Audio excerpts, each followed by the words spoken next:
The wind howled through the empty roads, carrying the bite of an early winter as Rick Grimes tightened his grip on the shotgun slung over his shoulder.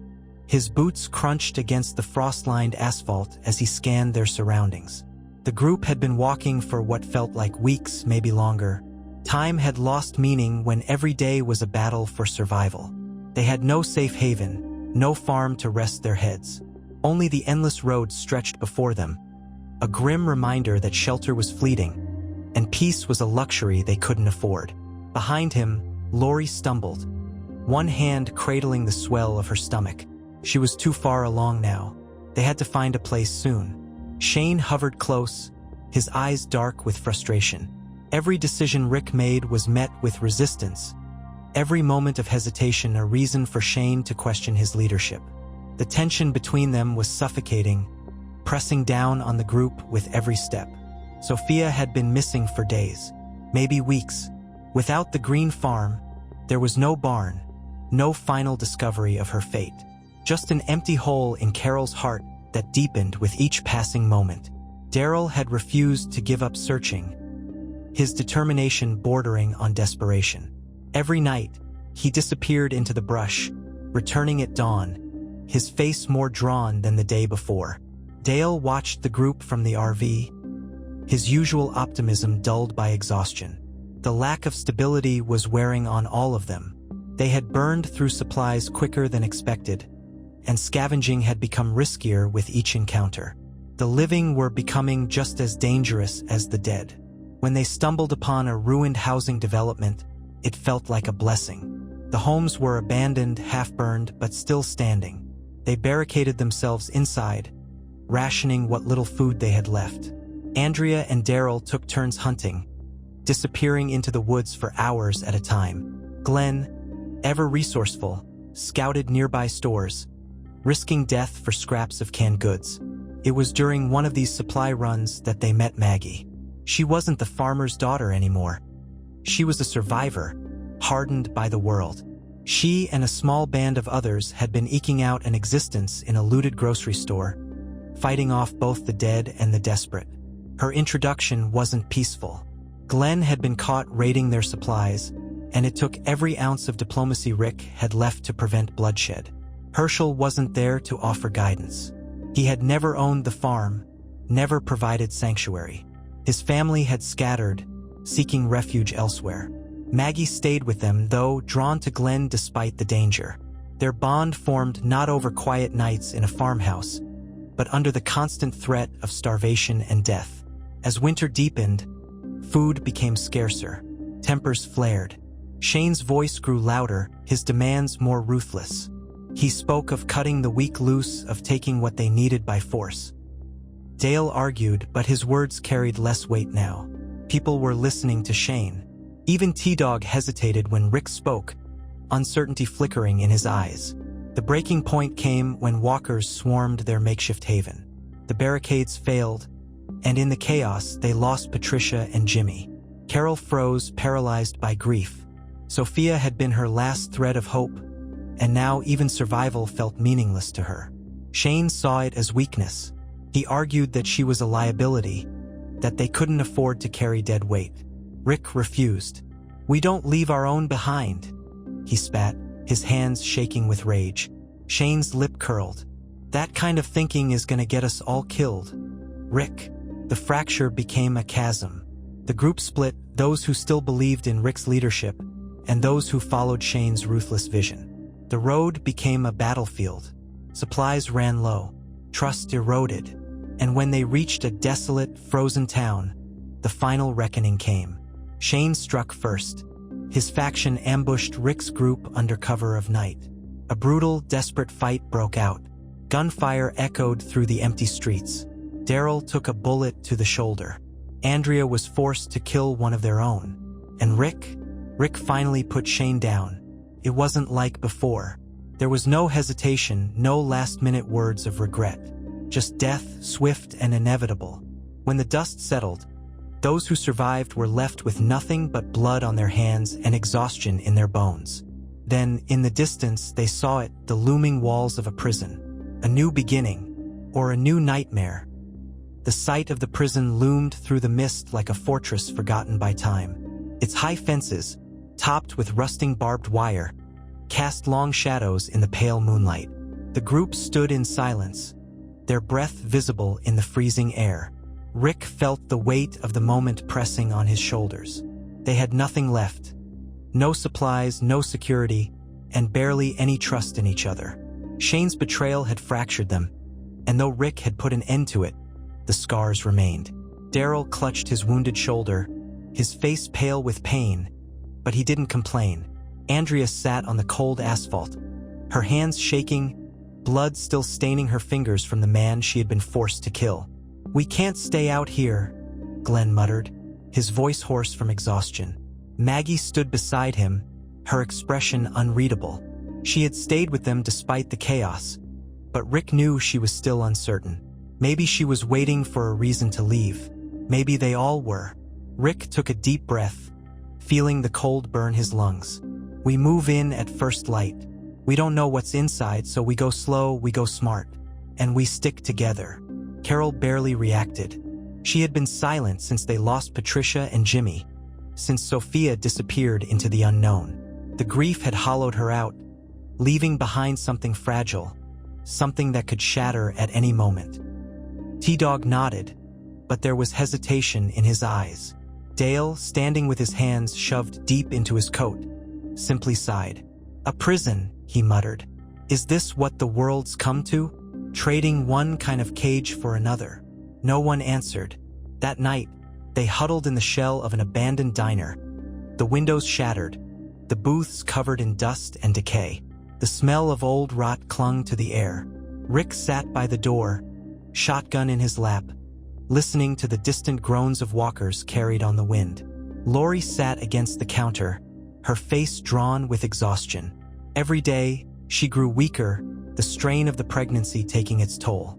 Rick knew they were running out of time. "You think it's safe?" she asked, her voice barely above a whisper. Rick didn't have an answer. He simply reached out, taking her hand in his. When dawn broke, they moved. The field surrounding the prison was littered with corpses, some long decayed, others still twitching with the remnants of unlife. They worked in silence, driving makeshift spears through skulls, clearing a path to the fence. Daryl, despite his wound, took point, his crossbow steady. "Gotta be careful," he murmured. "Could be more inside." They reached the outer gate, the metal rusted but still solid. Rick tested it before nodding to Glenn. Together, they pried it open just enough to slip through. The yard was eerily silent. Empty guard towers loomed above them, the windows dark. "We need to secure the main building," Rick said. "If we can clear it, we might have a real shot at making this place home." No one spoke, but they moved forward. The first walker came from the shadows, its milky eyes locking onto them as it let out a guttural moan. Then another, and another. The prison wasn't empty. "Fall back," Rick barked, raising his shotgun. The blast echoed through the yard, sending birds scattering from the trees beyond the fence. The dead poured from the open doors of the facility, shambling toward them in a tide of rotting flesh. "We don't have a choice," Andrea shouted, firing into the horde. "We either clear this place or we die out here." Rick gritted his teeth. There was no other option. They fought. Daryl's bolts flew, striking walkers through their decayed skulls. Glenn moved with desperate speed, slamming his crowbar through the heads of anything that got too close. Maggie fought beside him, her knife flashing in the morning light. Lori stumbled, nearly falling as a walker lunged. Carol caught her, dragging her back as T-Dog swung his axe, splitting the creature's skull in two. Blood stained the pavement. The air was filled with the stench of death and gunpowder. And then, suddenly, it was over. The yard was silent once more, the bodies of the dead littering the ground. Rick wiped sweat and gore from his face, his chest rising and falling with ragged breaths. "We're in," he said. But as he looked up at the looming walls of the prison, he couldn't shake the feeling that they had just walked into something far worse than the road. The heavy silence after the battle felt suffocating. The courtyard was littered with the bodies of the fallen, their blood soaking into the frozen ground. Rick stood still, gripping his shotgun with trembling hands. His breath came in short, sharp gasps, the weight of exhaustion pressing on his chest. Lori clutched her stomach, her face pale with strain. Glenn and Maggie leaned against each other, their weapons slick with gore. Daryl sat on the cold pavement, pressing a hand against his wounded shoulder, his face twisted in pain. They had won, but at what cost? Rick turned toward the looming prison, its steel doors standing ajar, a gaping maw leading into the unknown. The fight to claim this place was far from over. The walls, the fences, this could be their salvation, or their tomb. Dale stepped forward, his gaze sweeping over the carnage. His voice, once filled with certainty, now carried only weariness. I don't know if this was a victory or just another mistake. Rick clenched his jaw. He couldn't afford doubt. Not now. We move inside, he said, his voice rough. We clear out whatever's left. We make this place ours. No one argued, but the hesitation was thick in the air. They moved in formation, weapons raised, eyes scanning every dark corner. The prison smelled of rot and mildew, the air thick with the scent of death. Bloodstains marred the floors, old and new, painting a story of the horrors that had unfolded here. The first few halls were empty. Cells stood open, their occupants long gone. Some had perished inside, their skeletal remains slumped against the walls. Others had left behind messages scrawled in blood and dirt, desperate warnings, final pleas for mercy. Then came the noise. A low, guttural moan echoed from deeper within. Rick raised his shotgun, signaling for the others to stop. The sound grew louder, joined by the shuffling of feet, the rattle of chains. The dead were still here. Stay sharp, Daryl muttered, his crossbow already raised despite the pain in his shoulder. They rounded a corner and came face to face with a nightmare. A cluster of walkers stood trapped behind a reinforced gate, their decayed hands reaching through the bars, their teeth snapping at the air. Their prison uniforms were tattered, name tags barely legible beneath layers of blood and filth. But they weren't the only ones. Beyond them, deeper in the darkened corridor, more shadows moved. These weren't trapped. These were free. Shit, T-Dog hissed, gripping his axe tighter. The walkers surged forward. Gunfire erupted, carving through the darkness. The confined space made every shot deafening, the muzzle flashes briefly illuminating the horror before them. Rick fired, taking down one, then another. Daryl loosed bolts with deadly precision. Maggie and Glenn fought side by side, their blades cutting through flesh and bone. Andrea's pistol clicked empty. She cursed, switching to her knife as a walker lunged. She met it with a savage thrust, driving the blade up through its jaw. A scream rang out, Carol. Rick spun, his heart lurching. A walker had broken through their line, its rotting fingers clawing at Carol's arm as it dragged her toward its snapping jaws. Lori moved before Rick could, grabbing a discarded metal pipe from the floor and swinging it with all her strength. The impact sent the walker sprawling, and T-Dog finished it with a brutal swing of his axe. Carol gasped, her chest rising and falling in rapid bursts. You all right? Rick asked, gripping her shoulder. She nodded shakily, but her eyes were distant, haunted. The battle raged on. They pushed forward, room by room, hallway by hallway, driving the dead back until the final walker collapsed under the weight of their assault. Then, at last, silence. The prison was theirs. Rick stood in the center of the blood-soaked hallway, his body trembling from exhaustion. He turned to the others, their faces streaked with sweat and grime, their eyes hollow with fatigue. We did it, he said, though the words felt hollow. Glenn wiped blood from his cheek. For now, no one disagreed. They gathered in the cafeteria, barricading the doors before sinking onto the cold tile floor. Lori leaned against the wall, her hands resting on her swollen belly. How long do you think we have before something else tries to take this from us? Rick didn't answer. He didn't know. Dale ran a hand through his thinning hair, his eyes filled with quiet sorrow. This place, it feels wrong. Like something terrible happened here. Something terrible happened everywhere, Andrea muttered, staring at the dried blood on her hands. Rick looked around at his people, his family. They were battered, broken, barely holding on. But they were alive. For now, that had to be enough. The wind howled outside, rattling the bars on the windows. Winter was closing in, and with it, new threats. Inside the prison, deep within its darkest corridors, something stirred. They weren't alone. The night pressed in around them, the cold seeping through the walls of the prison like a living thing. The group sat huddled together in the dimly lit cafeteria, exhaustion weighing them down, but no one truly rested. The battle had been won, the dead cleared, but the silence that followed was not peace. It was an uneasy lull, a moment of calm before the next storm. Rick sat against the wall, cradling his shotgun in his lap, eyes scanning the room. Every breath felt heavy. The faces around him were gaunt, hollowed by hunger and grief. Lori clung to Carl, whispering soft reassurances to him, but Rick could see the fear in her eyes. She was asking the same question they all were. Was this place safe? The fire burning in a makeshift barrel cast flickering shadows on the walls, the only source of warmth in the vast, empty space. Glenn and Maggie sat close together, their hands intertwined, but neither spoke. Daryl was off to the side, wincing as he adjusted the bandage on his shoulder. T-Dog helped him, his fingers stained with dried blood. Carol sat away from the others, her back against the cold metal of the cafeteria counter. Her eyes were unfocused, staring at nothing. She had barely spoken since Sophia vanished. Rick had seen it before, grief hollowing someone out, leaving only the shell of what they used to be. He wanted to say something, anything, but what could he tell her? That they would find Sophia? That she was still alive? He couldn't lie to her.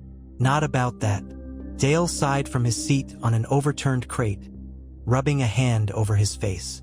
We need to take stock of what we've got. Food, water, ammunition. Figure out how long we can last here. His voice was tired, worn thin by everything they had endured. Rick nodded, pushing himself to his feet. Tomorrow, we clear the rest of the place.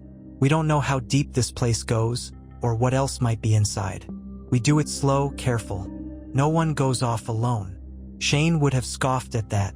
Shane would have said they didn't have time for caution. But Shane was gone, buried under the weight of his own choices. And yet, his presence still lingered, like a shadow stretched across Rick's mind. You think anyone else is in here? Andrea asked, her voice quiet but edged with tension. Rick glanced at her, then at the darkened corridors beyond the barricaded doors. We'll find out. The night passed in uneasy stillness, every creak and distant groan of the prison making sleep impossible. Rick stayed awake, shotgun across his lap, listening. Then, sometime before dawn, he heard it. Faint clang, a shuffle of movement. Not the wind, not the dead, something else. His grip on the shotgun tightened, his pulse quickening. He wasn't the only one who heard it. Daryl sat up, reaching for his crossbow, his expression dark with suspicion. Rick motioned for silence, then pushed himself to his feet. He gestured to Glenn and T-Dog, who nodded, weapons at the ready. They moved toward the sound, their footsteps careful, deliberate. The hallway stretched before them, lined with rusted cell doors, some still shut, others hanging open. The air was thick with the scent of decay and old death. Another sound, closer this time, a whisper of movement in the dark. Rick raised his shotgun, heart hammering. Come out, now. For a moment, silence. Then, from the shadows, a figure stepped forward. He was thin, his prison uniform stained and torn. His hair was matted, his face gaunt with hunger. But his eyes were sharp, watchful, filled with something that sent a chill down Rick's spine. Didn't think I'd see real people again, the man said, his voice hoarse from disuse. Rick didn't lower his gun. You alone? The man's lips curled into a slow, wary smile. Depends on what you mean by alone. A door creaked open somewhere deeper in the prison. More footsteps, more figures emerging from the dark. Daryl muttered a curse under his breath, raising his crossbow. Glenn swallowed hard, shifting uneasily. Rick exhaled through his nose, steadying himself. They weren't alone, and the prison had just become more dangerous than they ever could have imagined.